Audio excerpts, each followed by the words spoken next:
Oh, perfect. Now I'm pleased to welcome Connor Wood. He's going to be our presenter today. So with that, I'll give the floor to Connor and take it away. Thank you. Okay, thank you. Let me set my video and then see, could you enable screen sharing so I can share my slides? Yeah, that should be, try again. Okay.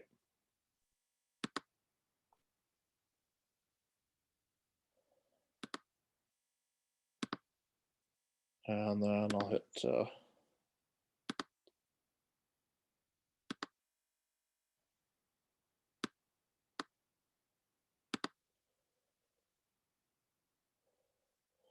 okay, so does everyone see the presentation just fine? Yes, we can see it. Okay. Okay, so and as a kind of brief introduction on myself, my name is Connor. I am a recent graduate from, I've been a volunteer here since 2015. I am a recent graduate from Boise State in computer science. And while my emphasis is not necessarily in like the depths of computer security, there still is a requirement on having a decent good basic education behind that. And there are some things I kind of picked up from that class that I'd like to share with you guys. With that being said, I can send out these slides if people want. However, they're not going to make much sense without this video recording. So I'd personally just recommend checking out the YouTube video, but I can send the slides if you want. So I will be going over the basics of password security. Oh, and also if people want to ask a question, just feel free to type it in chat. And if I notice it, and it's easily answerable, then I'll just go ahead and answer it. Otherwise, I'll try to save 10 minutes at the end for questions. So the scope of what I'm going to be talking about is, okay, why is password security important? Well, there are a lot of services that people tend to use more and more online, like you have an email, you have a streaming service like Netflix or Hulu or HBO, or maybe even you have access to your bank account online for various reasons. And all of these require some sort of use of credentials, a username and password.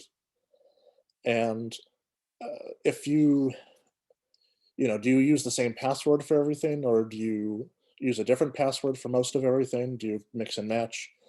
And how do you kind of manage those or keep track of those? And, especially if you use the same password for everything, what if someone finds it out through whatever way and gets into your account? And with that being said, how do you know whether you are at risk or you're pretty safe with how you've designed your credentials for all these services you use? And by that, I mean, not just the credentials themselves, but what they're for. Say, is your password for your bank account online very strong, or is your email password very strong?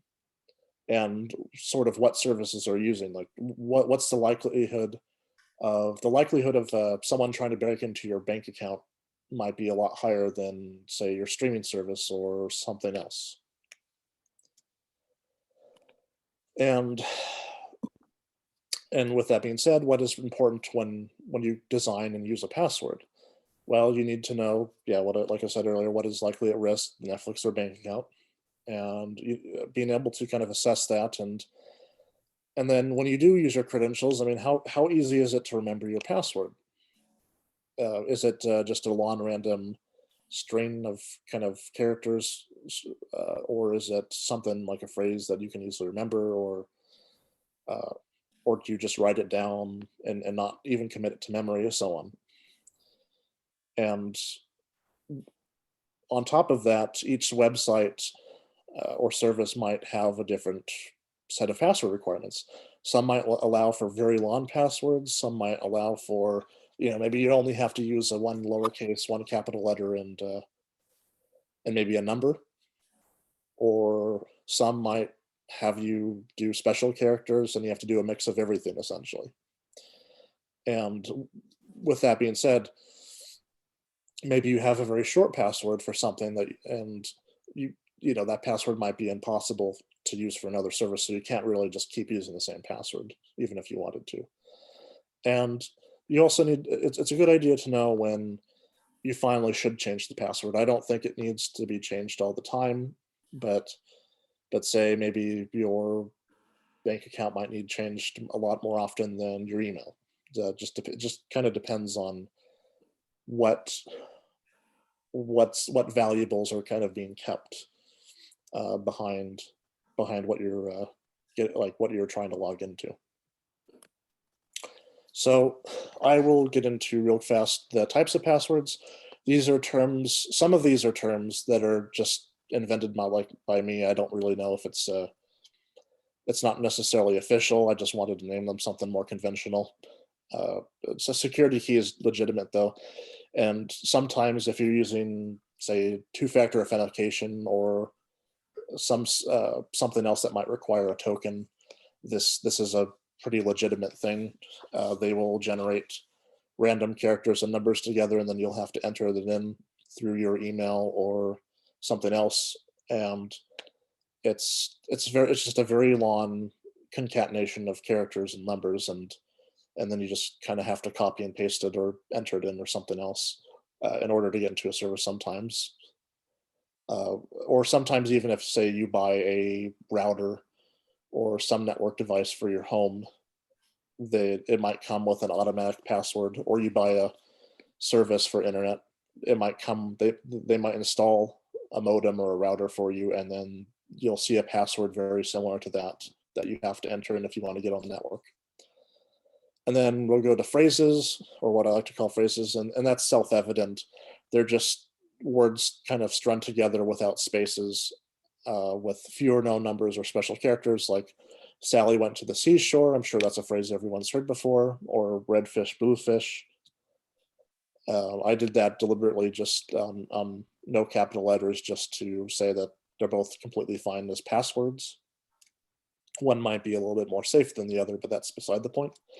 And then something that I couldn't find a better name for it, but it's just random strings, where maybe it's one word or phrase, something short, but it has special characters and numbers, just almost randomly put together. There is a kind of a scheme behind this. So say this looks like it's kind of hard to identify, but really it's just A or P123, but I alternated between using the shift key to use special characters, where, say, like, you know, the address sign will look like the A, so it's ARP 123, but I held shift while doing 123, or maybe Idaho, I think that is 789. And those types of passwords are actually, I've seen, very common, especially with a lot of people from my generation, because maybe you cannot make that long of a password, unfortunately, with some services, and they make you use a lowercase and uppercase, a special character, a number, and so on. So you have to really get kind of creative with what passwords you're designing, but I'll cover more of that later. And which of these styles are the safest? Well, phrases are common and kind of easy to remember. I mean, like I said, you've heard these before. Sally went to the seashore, or ARP Idaho even is, I wouldn't call it a phrase, but it's just something that you've heard before. It's ingrained into your memory. Special characters and random numbers, using them at all is going to be fairly difficult to remember, especially strung together in the way that I did on the last example. And at that, yeah, you will be sometimes required to use not random numbers, but you will be required to use random numbers, and you will be required to use special characters. And there's unfortunately no way around that. So single words are insecure, regardless of how many capital letters, lowercase letters, special characters, and numbers. The two passwords like this, they're insecure. They're not that long. By modern processing power, you can easily people can easily use a program to hack in and just essentially guess those passwords. And security keys, they're very, very secure. They're probably more secure than anything you'll come up with, just because they're just designed to be so long.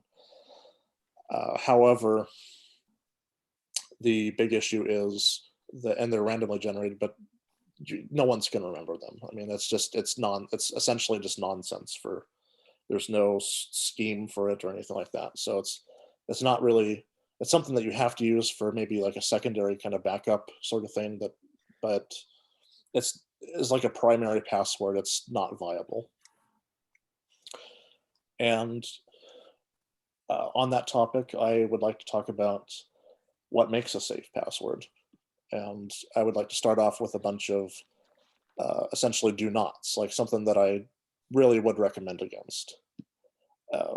And that is, don't use, like, I want you to use I would prefer if someone used a simple password, but don't use a short password on top of that, like a low effort password, like ABC123 or John 1983, or just hitting the same letter over and over again. That is actually a very, very common password that people make. It's just they will hit A or B or C or something, some key in the alphabet, and they will just remember the amount of times they press that key, and that's their password.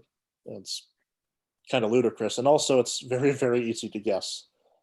It would have to be an extremely long password to guess, but for it to be a little bit harder. But even then, there are techniques to just easily guess a password like that. So no matter which way that you could try to argue that, it's just not a good password. Yeah, and also on the topic again, don't use a password you can't remember. I will talk about later on how you can manage your passwords, like, because I don't think most people should be committing them all to memory anyway. But if you have something very important, and for some reason you need to enter in those credentials yourself again, or you need to change a password or whatever, just make sure it's always something that you can remember. And do not use any personal information that integrated into your password. I don't want, it's very bad to do your birth date. It's especially bad to include your social security number. I don't think I've heard of anyone doing that, but I wouldn't be surprised if that happened. Or like the name of, or like your address, or the name of your spouse or children, or anything like that. Also, do not include, I'm going to recommend against using special characters if they are not required. I feel like it's just too easy to forget the fact that, oh, I had an exclamation point at the end, or I had a ampersand at the end, or something else. If they are required, then I'll give a tip in a second on what to do. But I honestly think that if it is more important, if you change your password at least once a year, or even or a lot sooner, depending on the service, and make a new password each time, and make it just a solid password, rather than using something that uses a bunch of special characters or something kind of nonsensical. And with that, and on that topic, yeah, don't not change the password. I would highly recommend it against that, because there might be something that happens where someone will get your password, and it was not even, it wasn't of anything of your fault. It's just sometimes some things are out of your control, and it's just better to change it to make sure that the risk is very low. And then here's an example of a password that I'd recommend against is, yeah, it's ARP1234. I just alternated using Shift. I used technically it'd be the 2 address signs and then an RP, and then 1234. I just alternated using Shift with the keyboard. So after getting done with the do nots, here are some. I don't want to tell people what to do necessarily on designing that, so I'll just give some general tips, and you pick out what helps you. So if a website requires special characters or numbers, I recommend just using them at the end. Don't try to integrate them in the middle, like don't try to scrunch them in the middle of your password. I think that just makes it more complicated, and you have a better chance of just screwing it up and either locking yourself out of your account from accidentally entering it to Iran, or otherwise just not remembering it in general. And if you do use a phrase, now I am kind of recommending to just do something like that, but it has to also be of sufficient length. If it's 12 characters or more, there's a pretty good chance that no one's going to be able to use a machine to randomly guess your password.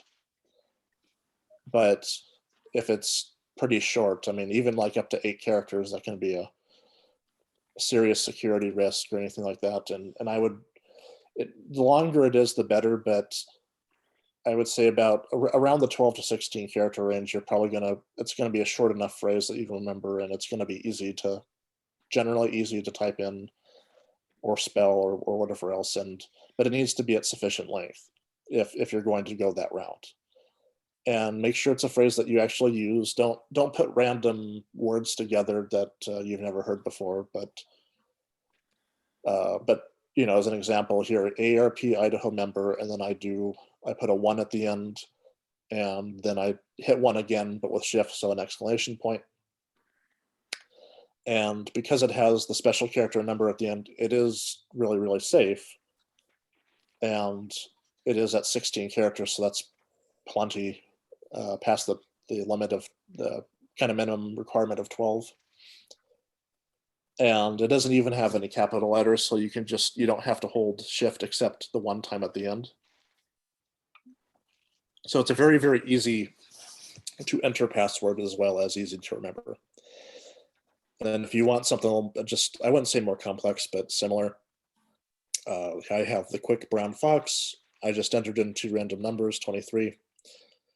And there is capital, each word is capitalized. That's not too hard to remember. And it's 18 characters, which is longer. And at that point, after you hit 12 characters, even including like 1 more character into your password, regardless of if it's a capital, special character, whatever else, it makes it just that much more secure. So 18 characters, even though there's a special character in that other one, 18 characters, the amount of just how much more safe it could possibly be is pretty tremendous. And with all that being said, I would like to address security threats, because there's going to be ones that, even if you make a really good password, you're going to have, there are certain things that no matter what you do, I don't want to say no matter what you do, but that kind of negate the effort. And one of those is giving away your password. And that's essentially called phishing, is when someone tries some way to coax you into giving your password to them. And there's 2 common ways of going about this. And the first way is entering your credentials into a fake website that's designed to look like the real deal. This particular form of phishing is called spoofing, and they're just essentially making a fake website. Maybe now it's very hard to find a fake website anymore. They still exist, and I remember one point I was searching on Google, and there was a fake version of a website came up very, very close to the real deal. And that was almost 10 years ago. So I'm pretty confident that if it's a very popular service, a very well-known kind of company, then something like that's going to be pretty rare, because it essentially needs to be, a lot of people need to be searching on that site or accidentally being fooled into going there for that to pop up that far up. And this is avoided just by, well, there's 2 ways. I mean, usually it kind of goes into, like, maybe there's a link on an email too, and it looks like the website, or maybe you receive a text message or some other format, and just make sure to check the URL, which say, like, okay, here's facebook.com, and then here's facebook.com, but there's an extra O. Or maybe something will have an I in it versus two I's, or even one character less. I mean, there's been all these types of kind of fake websites that just have ways of looking so similar that I mean, even like I was showing that to my mother last night, and she didn't even tell the difference until later on. So, and then the other way of phishing is just someone asking you. Either you get a scam call on your phone, and someone might ask for your credentials, and maybe someone might send a fake, like a spam email or a convincing looking email, or whatever you want to call it, and it might say, oh, there's a security risk or something else, and go, they might have a fake website and say, go click on this link or go download this file, and that might pull up something that you have saved on there to your credentials. Or you might get a text message too. I've gotten all of those plenty of times before, especially phone calls. I get a lot of phone calls from fake AT&T people pretending to be Verizon employees or AT&T employees. So this sort of stuff is very, very common, but it's probably the easiest to avoid because you just do nothing. I mean, nobody should ever have to ask for your credentials, because and why that is, they've hired people to create these online systems. They have special permissions to access your account if they really need to. And even if it's an employee that can't, then they could just ask someone from their own IT department to do that. But in other words, there should be no reason ever that someone is asking for your credentials. And okay, so here's a couple of other ones. These are a bit more, I don't want to say uncommon. The first one's pretty common. That is just brute force, or in other words, randomly guessing your password. Of course, if someone just tries to enter in, like say if someone maybe knows your username for something, and they try to guess your password, I mean, yeah, that's probably not going to happen if they're just entering in random things. But there are tools that can assist with this, and modern cracking tools can guess up to 1 billion passwords per second. They're pretty terrifying. And yeah, there's a lot of combinations out there, but with 1 billion per second, I mean, so yeah, in less than 20 minutes, then you've already had 1 trillion guesses. And if you have a very simple password, it could only be a matter of hours, if not a couple of days, before they find out what your password is. And so going down with this, yeah, shorter, very simple passwords are going to be at risk. Strong or just very long passwords like security keys or just a long phrase, they're essentially never going to guess that. But with that being said, there's also a form of attack that's a lot newer than just pure brute force, and that is called the dictionary attack. Now, these are a bit harder to explain because there's usually they have to kind of put common words and phrases together, a lot of these, and those are called rainbow tables, and that's a whole technical discussion in itself. Those are generally by there's generally a kind of an authentication system handling in the back when you enter in your credentials that protects your password and stores it in a particular way that they can't just simply retrieve or guess a password like this, and or try to find out what your password is.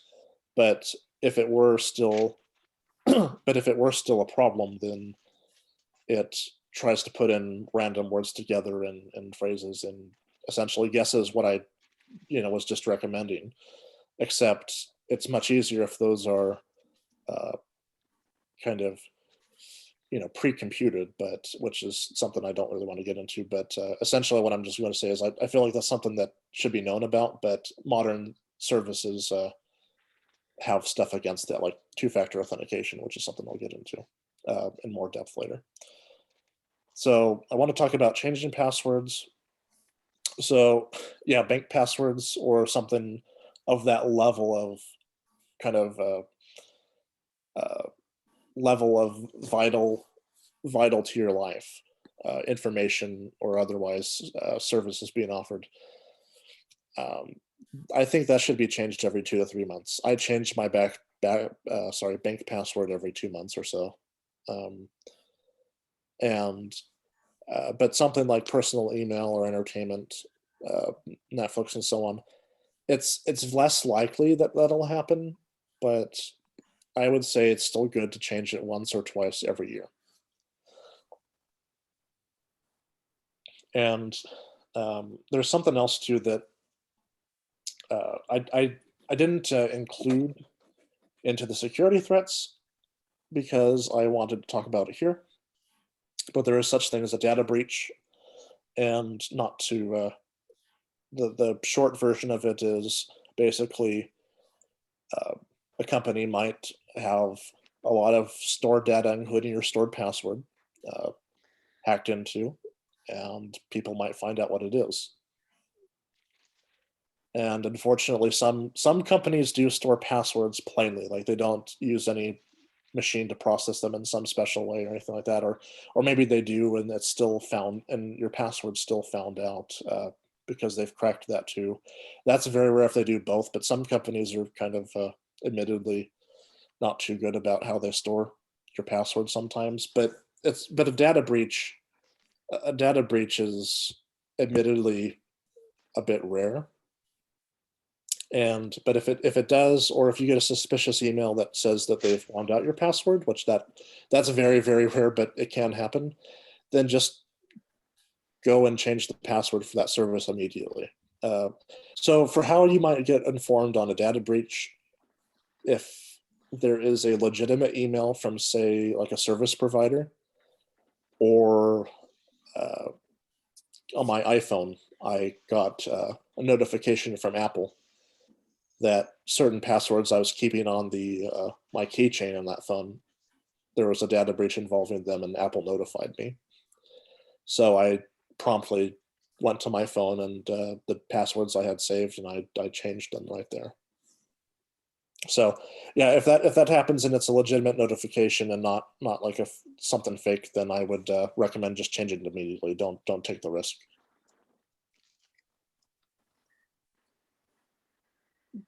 And then if you and if same thing goes if you use that password elsewhere. I mean, I'm not going to say don't, use a different, you could use a different password for everything pretty easily, but if you have like a ton of things, like 12, 15 different things, then I wouldn't be surprised if you reuse a couple passwords. But if you do, then just change the password for the other services. And don't reuse old passwords either, or at least recently used old passwords. You could probably do it after maybe a couple of years or so, but it's not really that good of an idea of just creating a password that's very similar to the one you just used, or nearly the exact same thing, or even something that you used not too long ago that you might have had to change for several reasons.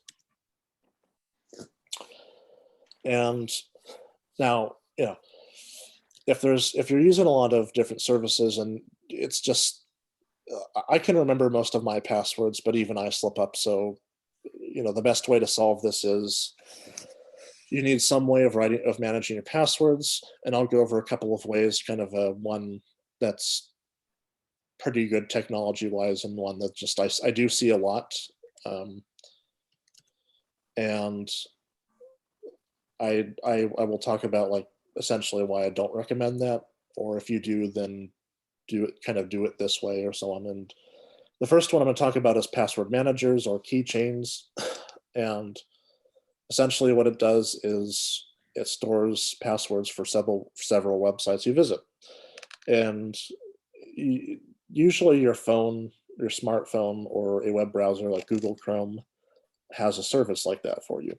And they're actually pretty secure. So that's something that actually you don't have to worry about, is that they're stored very securely, and you don't really have to worry about. You also don't have to worry about remembering them, because you can just enter in, like I say, if you go to the same website all the time, generally the program will remember what you visited in the past, and they'll just ask you to hit a button to use those credentials, essentially for your permission to input them, and then that's all you have to do. You don't have to type anything. You don't even have to type your username. And you don't even have, you don't have to enter in the credentials. The keychain does it for you.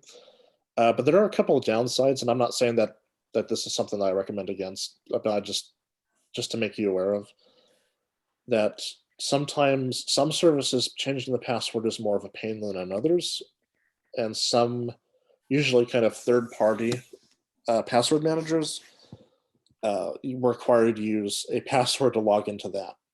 So there's kind of a intrinsic issue of if you have all these passwords you did not commit to memory, and that you're storing on this keychain, and you need to and you forget the master password, then you've just essentially lost all these passwords. And essentially what a keychain is it's just a software term for like an actual keychain. It's something that it's essentially a password manager. It keeps all the passwords you have and credentials for one site on one essentially program or window you can go to easily access. So like say iCloud keychain, that's a type of password manager, and I can go up and I can go look at what my username and passwords are for all these sites I use online, but it's pretty secure. And now this is one where I see a lot, and it's writing down your password. I'm not going to say that's necessarily a bad thing. However, if I were you, if I did this, I'll go through first that, and when I say writing down, I mean, it could be on a text file or a Word document, or it could just mean literally writing it down on pen and paper. The latter is the one I see a lot. And both are just unsafe, because if you get a virus, some form of malware, they could probably go and essentially copy your files over, and then you see they see your passwords, and that's it, really. Then you have to go and change all your passwords. And that's just a huge pain.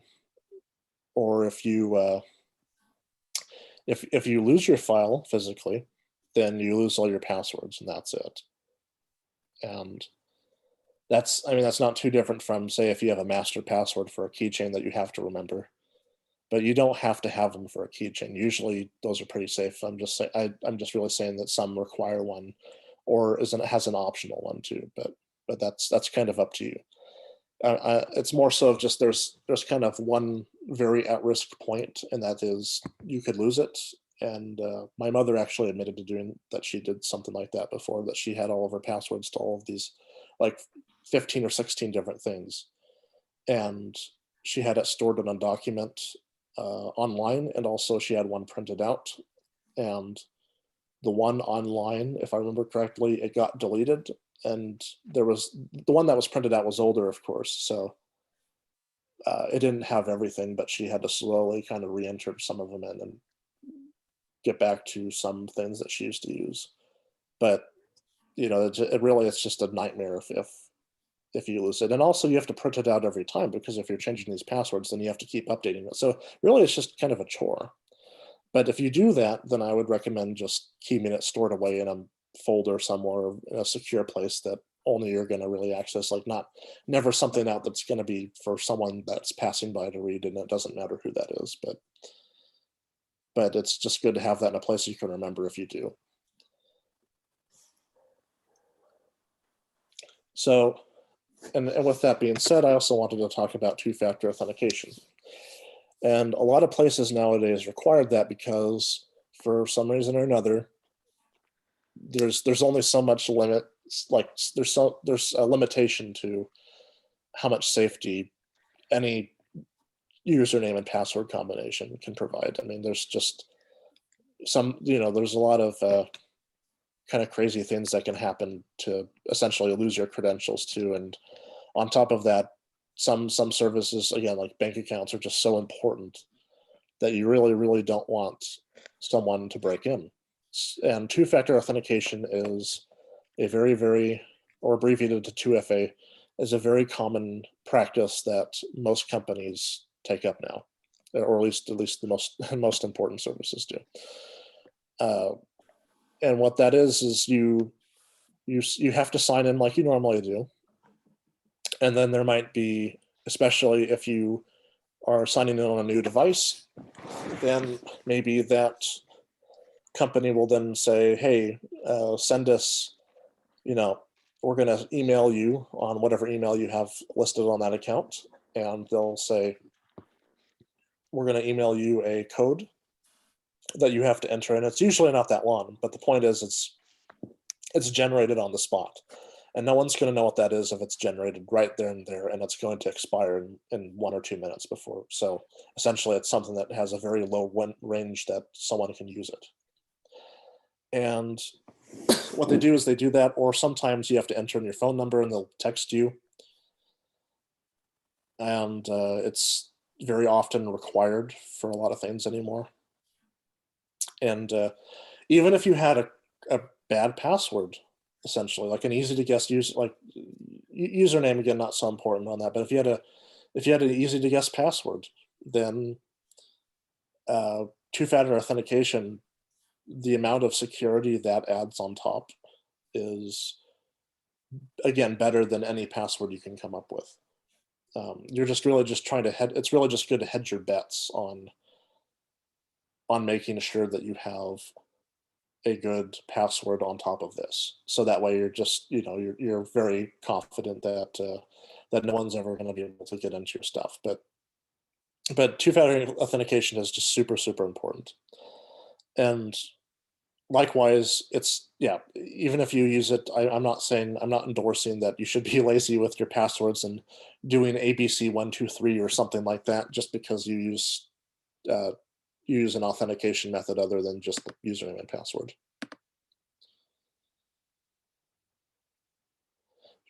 So someone is asking, should usernames be changed often as well? That's a harder thing to do. Some allow you to do that. I would say on a general case, no. Keep your username as long as you can for convenience sake, because it's a lot, for some reason it can be kind of hard to remember a new username, and some don't let you. Say like my university, my username is generated by them, I can't change it. However, for maybe something else, if there's been a data breach especially, or anything like really, really serious, and you do have the option to change your username, I would say so. I would say, may not be a bad option depending on what it is, but a username doesn't have the same level of protection that a password does. I mean, they both can be stored securely, but a password, because that's the one that's supposed to be getting you in to the service, then that's going to have a lot more layer of protection than your username does. But general rule of thumb, I would say there's no necessary reason. I mean, if there's like a really huge data breach or something very, very, very scary like that, then maybe. But that's like an extreme case that I don't expect ever to happen. And then I'd like to recap on kind of the whole lecture, which is really, if I wasn't clear enough, then I'd like to make a little bit more emphasis on what I said earlier is, you're going to have to get creative on constructing some of these passwords. And especially if they do require special characters and a number and a lowercase, uppercase, so on. But do make them easy to remember. It doesn't matter if you have to force yourself to commit them to memory that harshly, then you're not going to remember them. And some of them, and even if you have a password manager, then there's still some that it's good to have in your memory as backup. Don't include personal or important information of any kind in your passwords, social security numbers, your name, anything off limits, birthday. Make sure to change your passwords at least every year. But very important. Very important. Passwords should be changed every 2 to 3 months. Never give away your credentials. No employee should ever ask for them for anything. Um, maybe sometimes say like if you're signing up for something over the phone and maybe like sure if they ask for your social security or something, sure, but that's not signing up for an online service. So, but for if it regards a website access, then you should never ever have to do that. And even if it happens to be a case where someone legitimately needs that, then that's so poorly managed. I wouldn't recommend using it if you can help it. And choose a strategy to manage your passwords. In other words, like I was talking about, either writing it down or using a password managers. My personal thing is, I would say, recommendation is both. Use a password manager. Maybe if you change your passwords, maybe like once a year or so, then I would say print it off and have it somewhere safe just in case something happens to your computer. For me, I just use the password manager. I don't think I ever need to write it down, but in some other people's cases, it might actually be a good idea just to have a document of your credentials that's hidden away in your home. And with that, then does anyone have any questions? There is someone who asked, are password managers free or do they charge a fee? And no, like iCloud Keychain and so on. I mean, yeah, you have to have the service on your phone to use it on the internet and so on, but no, you don't pay for anything. And like Google Chrome is a free web browser. I've never heard of a paid web browser, but it's a free web browser, um, and the all those services are just provided by Google directly because Google being what the most like it's the biggest search engine ever, most popular site because of what it does, and it really they need to provide that level of protection, and it just doesn't make any sense for them to charge a fee for it. That'd be kind of strange in my opinion. But yeah, they're all essentially free. There might be a third party software that manages for you that might actually charge for money. Generally speaking, I don't recommend using something like that. I think you can avoid paying money if there is a service that charges for it. It's a good question though.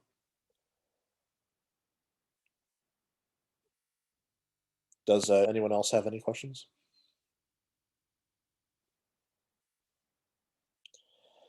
How can you be sure that password manager is legitimate? That's a good question. So that's if you are using a third party service, I would look up on the history, like Google the history on that service and make sure it's legitimate. And make sure that what you're getting into, if you do use it anyway, is fine. Otherwise, or if you use a different web browser too, like Google Chrome has a really has a really good one, and it's a really because it's a really popular web browser. But maybe Microsoft has their own, and it's probably pretty good too. And Safari might have their own. I'm not sure actually, but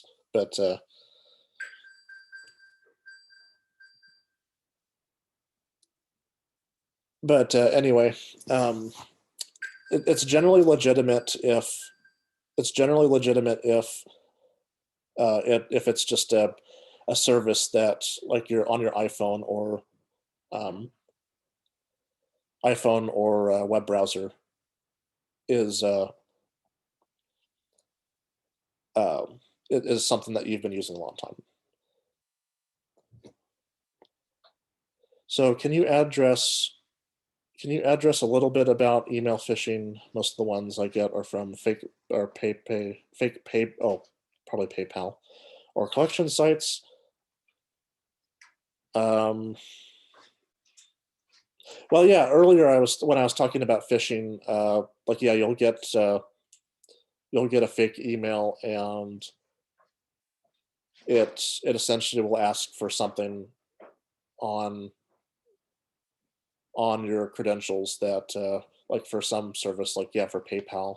That's probably one I should have covered. I just don't personally. I personally actually avoid using for my own reasons online methods of payment, like Venmo's another popular one, and that's because it uses PayPal's pretty safe, but like Venmo and stuff uses Plaid, which is a service that some people like me are on the fence about because it requires your bank username and password, and how they store that is very, very, very skeptical.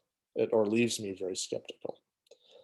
With that being said, that's something that I could completely be wrong about, but on something like that, it's really just up to you if you use the service or not. But on email phishing, yeah, that's basically it's usually in your spam folder. The spam folders are really good nowadays about taking care of fake emails, but sometimes they get through. Oh, and anything else to look out for? No, not really. Usually it's just if it's something else, or sometimes it might be written in poor English. Sometimes uh, it might be missing like a trademark, like a certain kind of symbol or something that the company usually puts out. Or if you're not sure, if you're completely not sure, then what you could do is you could take a screen cap. Usually with Windows computers, you could use snipping tool and take a screenshot of your of the email and make sure it's pretty readable, and then send it out to. You can find the contact for the general contact for whatever website you're using, and just send it out to them and ask them themselves, and they can identify it for you. I'm sure they're generally more than happy to do that. So if you're really, really not sure and it's like really kind of a close call, then just take a screenshot. On if you have a Mac, then you can you can look up they have different tools for that too. Um, but like there's a kind of keys you have to press to do that. But you can just take a screenshot if you're not sure, and email them.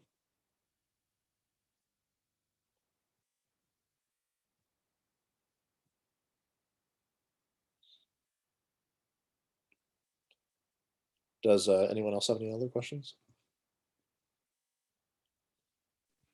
And if you do, feel free to put them in the chat or unmute yourself and ask away.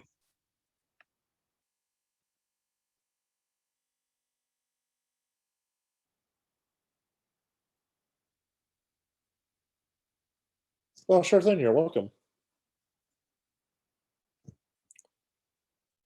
I mean, there's also so many other topics that that 1 hour just simply doesn't permit.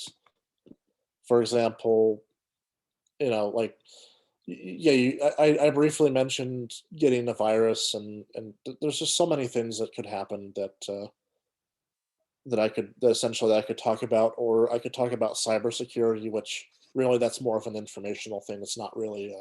I feel like this is the most important thing to talk about, but there are little kind of other subjects about I mean, I could really have a whole hour at least, if not more, about security threats. I remember when I was taking a computer ethics class, that it took 3 hours minimum to cover the very basics of just security threats.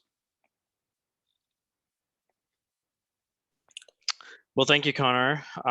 If no one else has any questions, I just pasted on the chat the YouTube channel that will take you to New Knowledge Adventures. So feel free to go there. Like I said, this should be up on YouTube next week at the latest. Hopefully we can get it up sooner than that. As a reminder, we have other classes happening this week for NKA. So make sure that you go to the website so you can register for those. And I'm going to go ahead and put that link on the chat as well. Connor, thank you so much for presenting today, and we hope to see you next time. Bye-bye.